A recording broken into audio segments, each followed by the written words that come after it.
అటువంటి మన రామచంద్ర యాదవ్ గారికి ముందుగా నేను కృతజ్ఞతలు తెలియజేసుకుంటున్నాను. మరి ఇక్కడికి విచ్చేసినటువంటి బీసీ అత్యున్నత మహారథులందరికీ మరి మేధావులందరికీ కూడా నా హృదయపూర్వక కృతజ్ఞతలు తెలియజేసుకుంటున్నాను.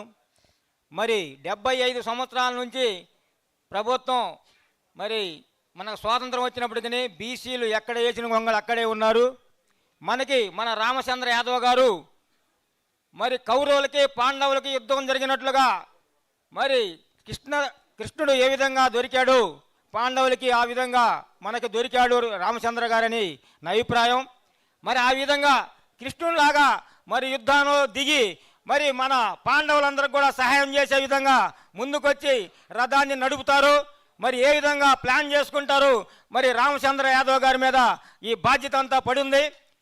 మరి అలాంటి అవకాశం దేవుడు మరి రామచంద్ర యాదవ్ గారికి ఇచ్చినందుకు మరీ కూడా నేను కృతజ్ఞత తెలియజేసుకుంటున్నాను. మా ఇంట్లో కూడా నేను కృష్ణుని పూజిస్తాం. మేము కృష్ణుని పూజించి మొదలుపెట్టిన కాడ నుంచే మాకు డబ్బులు వస్తూ ఉండేవి. ఒక చిన్న పిల్లగాడు తీసుకొచ్చి ఆడుకుంటా వచ్చి మా ఇంట్లో వదిలిపెట్టి వెళ్ళాడు. అప్పటి నుంచి కూడా మేము ఆ కృష్ణుని బొమ్మ ఆ గోవు బొమ్మ పెట్టుకొని మేము చూస్తూ ఉంటాం. ప్రతిరోజు పూజ చేస్తారు మా ఇంట్లో కూడా. మరి మనకి దొరికినటువంటి ఈ ఆణిముత్యాన్ని మనం ఉపయోగించుకొని ముందు తరాలకి ముందు భవిష్యత్తు మన బిడ్డల తరాలకి మరి మనం పడిన బాధలు పడకుండా ఉండాలని మరి రాజ్యాధికారమే మనకి ముఖ్య కారణమని రాజ్యాధిక దిశగా మనం వెళ్ళాలి. మరి ఇక్కడ వచ్చిన చాలామంది మరి ఎమ్మెల్యేలు అంటే భయపడి ఉండొచ్చు. భయం అని వదలండి. బీసీలది రాజ్యం. మరి బీసీలు ప్రతి నియోజకవర్గంలో 175 నియోజకవర్గాలు కూడా 1,00,000 పైన బీసీలు ఉన్నారు. ఒక్కసారి గమనించండి. మీరు ఎదురు తిరిగితే ఏ రాజకీయ నాయకుడు కానీ ఎమ్మెల్యే కానీ ఏమీ చేయలేరు. మీరు ఎప్పుడైతే భయపడతారో అప్పుడు ఖచ్చితంగా మిమ్మల్ని మీ పక్కన వాళ్ళని కూడా టార్గెట్ చేసి మీరు ఎదురు తిరగకుండా చేస్తారు. నేను ఆర్టీసీలో ఉద్యోగం చేసే అతన్ని. నాకు ఆర్టీసీలో ఉద్యోగం వస్తే ఆర్టీసీలో ఉద్యోగం చేయటం వల్ల నా పిల్లలు నా కుటుంబమే బాగుపడిద్దని, అది కాదు బీసీలకు ఏదో ఒకటి చేయాలి, బీసీ ఎస్సీ ఎస్టీ మైనార్టీలకు ఏదో ఒకటి చేయాలని కూడా నేను ఉద్యోగం మానేసి వినుకొండ నియోజకవర్గంలో 50 ఎకరాలు స్థలం మన జీవీఎస్ ఆంజనేయులు గారు దాని మీద గొడవ పెట్టుకున్నా కానీ నేను ఎదురు తిరిగి జీవీఎస్ ఆంజనేయులు గారికి ఎదురు తిరిగి అప్పుడు ఎమ్మెల్యే గారు 2014లో ఎమ్మెల్యే అయినప్పటికీ నేను ఎదురు తిరిగి మన బీసీ ఎస్సీ ఎస్టీ మైనార్టీ అందరూ కూడా 50 ఎకరాలు ఇప్పించిన దాఖలాలు ఉన్నాయి.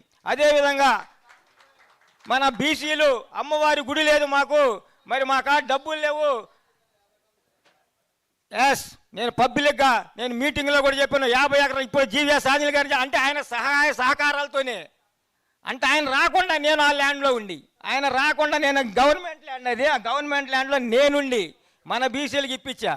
కావాలంటే నేను కొన్ని వీడియోలో కూడా చెప్పాను, మామూలు టీవీలో కూడా చెప్పా ఆ విషయాన్ని.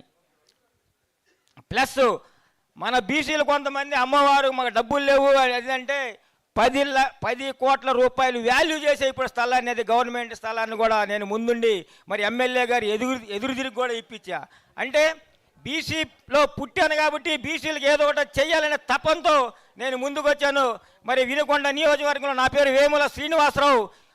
అన్నగారికి కూడా తెలుసు నేను బీసీ యునైటెడ్ ఫ్రంట్ పార్టీ రాష్ట్ర అధ్యక్షుడిగా చేస్తున్నాను. అన్నగారు ఎలక్షన్కి ముందు మీటింగ్ పెట్టినప్పుడు కూడా నేను ఆ 2 మీటింగ్లు కూడా వచ్చాను, అన్నగారితో మాట్లాడాను.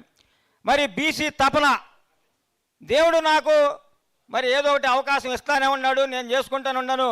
మరి మనం అడుక్కోవటం కాదు, మరి అన్నగారు అన్నట్టు 1000 ఎకరాలు కాదు 2000 3000 ఎకరాల దాకా కూడా మనకి హక్కు ఉండాలి రాజధానులు.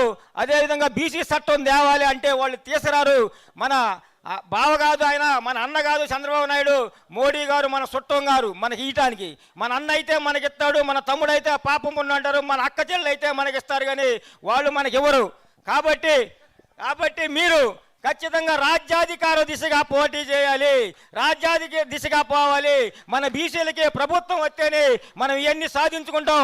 నాకు తెలిసింది కమ్మ అతను 7వ తరగతి చదువుకున్న అతను, వాళ్ళ ప్రభుత్వాలు ఉండటం వల్ల అతనికి వ్యాపారాలు చేసి ఈరోజు అది బొల్లా బ్రహ్మనాయుడు గారు 7వ తరగతి చదువుకున్నాడు. అతను కమ్మ అతను కావటం వల్ల అతను ఈరోజు పాల వ్యాపారం చేసి 1,000 కోట్ల రూపాయలు మరి లోన్లు తీసుకొని వాళ్ళ గవర్నమెంట్లు ఉండటం వల్ల, వాళ్ళకి లోన్లు ఇవ్వటం వల్ల, వాళ్ళు ఓసీలు కావటం వల్ల, వాళ్ళు కమ్మోళ్ళు కావటం వల్ల, వాళ్ళ రాజ్యాలు ఉండటం వల్ల, వాళ్ళు 7వ తరగతి చదువుకున్న ఏమీ తెలియనటువంటి ఈరోజు 1000 కోట్లు సంపాదించడం అన్నగారికి కూడా తెలుసు.